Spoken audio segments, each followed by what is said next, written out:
Thank you, sir. I think we'll go for the next talk. So, to discuss on acing the MACE paradigm selecting semaglutide for CVD in obesity, we have a well-known eminent speaker, none other than dear Dr. Shashank Joshi, sir. He doesn't require any introduction, but still, Padma Shri Shashank Joshi, sir, he's the endocrinologist, different hospitals in Mumbai, past chair, International Diabetes Federation, Southeast Asia, president, Indian Thyroid Society, past dean, Indian College of Physicians. So, let's hear from you, sir. So, thank you, Dr. Jyoti Dev and your entire team, Sunita and everyone for one more edition of JPEF. And at that, we are here for a launch of Novo Nordisk. This is a Novo Nordisk symposium. The slides provided are from Novo Nordisk, so that's my duality of conflict of interest. My other duality and conflict of interest is I also speak for other GLP-1 agents, including their worthy competitors. So, that should be very clear. Dr. Jyoti Dev Kesav Dev very nicely put the stage for 2.4 milligram semaglutide, which was just launched in India and has been available worldwide. And I'm going to talk on the CV paradigm, because we know that we have triangle of care, which is heart, kidney and the liver. And my other speaker, my very close friend from my city, Professor Hemant Thakkar, will allude to the next component of it. So I'm going to talk on acing the MACE paradigm, selecting semaglutide for CVD with obesity. This is my disclosure. We clearly recognize that we are the largest population on planet Earth with 1.49 billion people living in India. Out of 8 billion people, we have the largest number of heart cases from the global diabetes burden of the studies. And the number one cause of death in India is heart disease. And Kerala is number one in that. Actually, it leads the world in highest incidence of heart disease in the world. And obesity, we are claiming to be the third largest population of obesity in the world after US and China. But I think that's in terms of the proportions. But when it comes to fat percentage and adiposopathy, probably we are the world leaders in the adiposopathy. And clearly from the ICMR INDAP cohort, which I was one of the contributors with Professor Mohan from Maharashtra State, Bansi is also in the audience from Gujarat State, and many others in the audience, including Dr. Jyoti Dev, we clearly recognize that at least a good 250 to 350 million people in India are either having abdominal obesity or generalized obesity. Now, how does extra fat, weight or obesity lead to heart deaths? Because 70% of deaths are related to overweight or obesity are due to heart disease. While CV mortality has decreased over the past 2 decades worldwide, the statistics is not true across the world after COVID. So, we have data pre-COVID and post-COVID, and we clearly see that post-COVID, the life expectancy has flattened out. In fact, life expectancy before COVID was increasing in the Western world, but we can see that there is a 3-fold increase in overweight and obesity related deaths. Maybe in COVID, people became sedentary, housebound, the work from home culture went up, and that's actually causing the heart disease. There is no vaccine related story to it. Let me put that very, very upfront and clear. So clearly, the body size, metabolic status and heart events are very well documented. And this study from the British Biobank clearly recognizes that extra fat, overweight and obesity is an independent cardiovascular risk factor.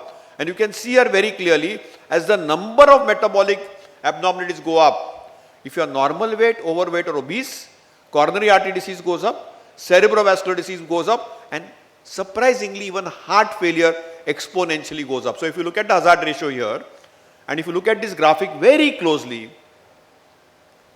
just like diabetes was a heart attack equivalent, obesity is the equivalent of heart attack, stroke and heart failure, all the three put together.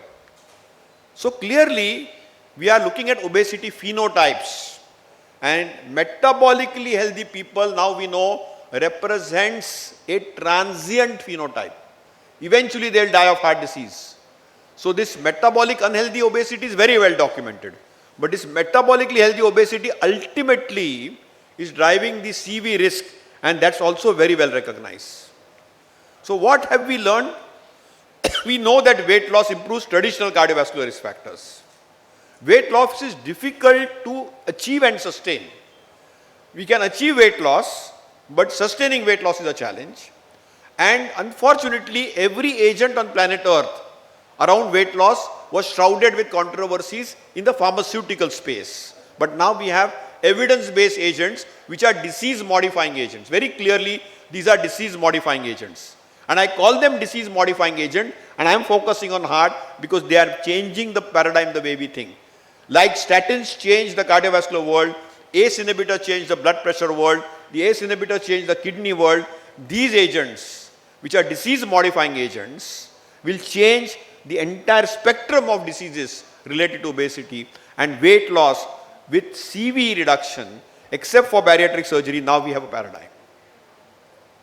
We've had trials in the cardiovascular space on weight loss agents. For example, rimonabant crescendo, Scout sibutramine, Light naltrexone bupropion, Convene naltrexone bupropion, and Locursen in Camila. Most of these agents except naltrexone bupropion have been banned due to increased cardiovascular risk or suicides or so on and so forth. So clearly we can see that these all agents which attempted weight loss and were approved for weight loss unfortunately got banned. Select was one program based on this background. So when Novo entered this space with their worthy competitor, they knew that this is the challenge. It had in the Select space one of the largest CV outcome trials on planet Earth with more than 17,000 plus patients from 40 countries with 40. So it's 20-20, 40-40. Jyoti Dev alluded to 20-20 and 40-40. 40 countries, 40 months of median follow-up and 490 patients plus from India. Many of the investigators are in the audience, including Dr. Srinivas Murthy. And you could clearly see that Select trial design had a primary endpoint of CV death, non-fatal MI, non-fatal stroke, which is the MACE endpoint, and confirmatory secondary endpoints, which were time for randomization to CV death, composite heart failure, hospitalization for heart failure, urgent heart failure visit, or CV death or all-cause death. So clearly that data is there available. Demographically, it was a male preponderant trial with age around 60, mainly in the Caucasian population, 8.2 being the Asian population, MI only 67%, stroke only 17%, peripheral artery disease 4.4%, but we have the flow data on PAD, we know that very well, and more than 2 cardiovascular risk factors, around 8.2%. And clearly the baseline A1C 5.8, BMI 33, eGFR normal, chronic heart failure 1/4 of the cases, pre-diabetes 66%. And heart failure small subclass, but a lot of population with preserved ejection fraction, and the distribution of BMI predominantly in the 30 to 35 category, followed by below 30 category, and a smaller percentage in 35 to 40 category, very representative of the Caucasian cohort. So clearly if you see the standard of care in Select, everybody had adequate ABC, A1C control, blood pressure control, lipid control, and antiplatelet. So they were all on this background. With that healthy lifestyle guidelines like heart healthy eating, weight loss, physical activity, smoking cessation, limiting. So this was standard of care. So this is on a background of standard of care. We must be mindful of that. So 85% antiplatelet agents, 89% lipid lowering drugs, 70% on beta blockers, 45% on ACE inhibitors, ARBs 29%, and CCBs 26%.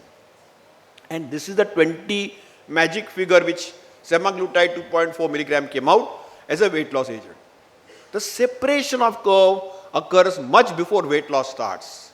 Within the first 12 days, you get that separation of curve. Just like in 2015, we had a game changer trial, and that game changer trial was EMPA-REG, which changed the entire paradigm of the cardiovascular world and the diabetes world. Similarly, the early separation of the curve is very compelling, and the 20% reduction, which significantly reduces the risk of MACE, is very, very compelling, and this graphic will be there for some time to come. This showed, and European Society of Cardiology said, it's the only recommended obesity medication which should be considered as the first line for obesity with or overweight with obesity. with clearly cardiovascular disease to reduce CV mortality, MI and stroke. So that is the compelling data. And therefore it was indicated by the Indian drug controller to reduce MACE, that is CV death, non-fatal MI, non-fatal stroke, in adults with established CV disease, either who are overweight or obesity, which means a BMI about 27. The risk reduction is beyond weight loss. And Hemant will allude to it a little more in his exposition, but very clearly you can see the separation of MACE curves appears before maximal weight loss is achieved. 80% of MACE reduction was beyond weight loss. So it's a pleiotropic drug. It has anti-inflammatory effect. It has an endothelial modulating effect. It has a plaque stabilization effect. It prevents plaque rupture. So it has many more properties which this molecule has beyond just causing simple weight loss, and clearly it is independent of body weight. So the MACE is very, very clear, and you could see that the maximal weight loss with 2.4 milligram of semaglutide was seen in 14 months, but the separation of curve was seen below 14 days. So the big difference below 14 days and 14 months is a big differential. Clearly we recognize that in the secondary confirmed endpoints of CV death, the 15% reduction in CV death, and clearly this result was not significant, but there is an 18% reduction on composite heart failure and 19% reduction in all-cause death. So again, some very, very compelling data. The benefit is seen across all measured CV outcomes, and therefore when we summarize, you can clearly see that it has a pleiotropic cardiometabolic benefit. Inflammation, HSCRP, down by around 40%. The lipid biology with HDL going up and the total cholesterol, LDL, triglyceride going down, the 0.3% reduction in A1C, the blood pressure reduction, the waist circumference reduction, and the weight reduction. More than half patients with prediabetes reversed to normoglycemia in week 104. So this is a disease remission agent, not just disease modifying agent. This is documented data on diabetes remission. I work in the space of diabetes remission. We have direct data. We have data which we have published through some technology.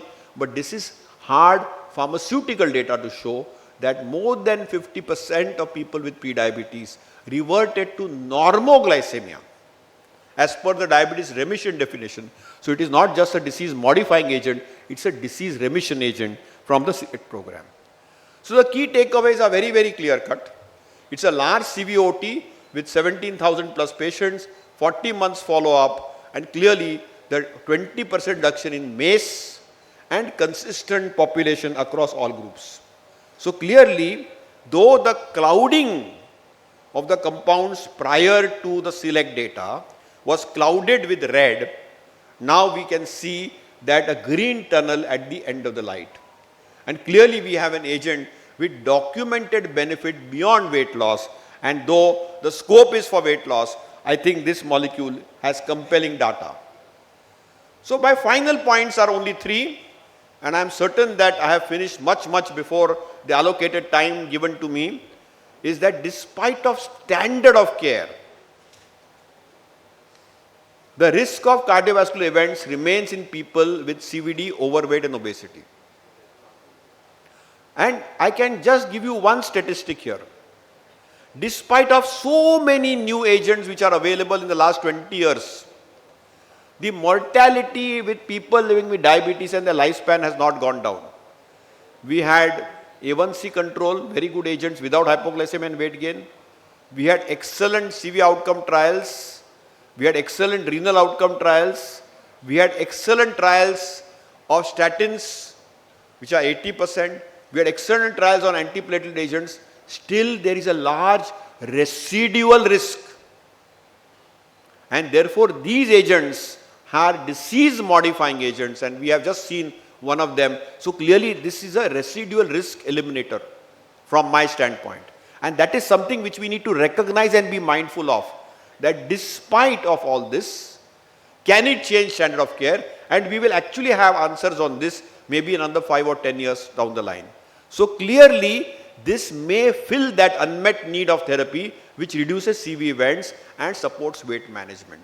So this is a huge game changer, and semaglutide has some unique properties, particularly in the 2.4 milligram category, in that direction. Clearly, this is the first and the only obesity medication with proven 20% MACE reduction, and others will come, I am sure, which is recommended by the European Society of Cardiology and approved also by the drug controller to reduce the MACE. To reduce the MACE, which is nothing but CV death, myocardial infarction, stroke in patients with CVD without diabetes. So this is beyond diabetes. Though these molecules were discovered from the diabetes space, they have moved into the weight loss space. These are not cosmetic agents just causing weight loss, because the curve separates so quick and fast that they are endothelial modulators, plaque stabilizers, anti-inflammatory drugs, and God only knows what more mechanisms will come out in the near future, and therefore they are here to stay.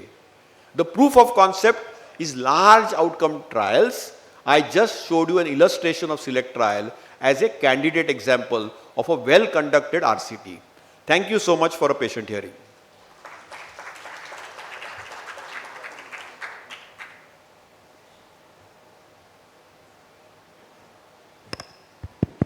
Thank you, Shashank Joshi sir, for that excellent presentation.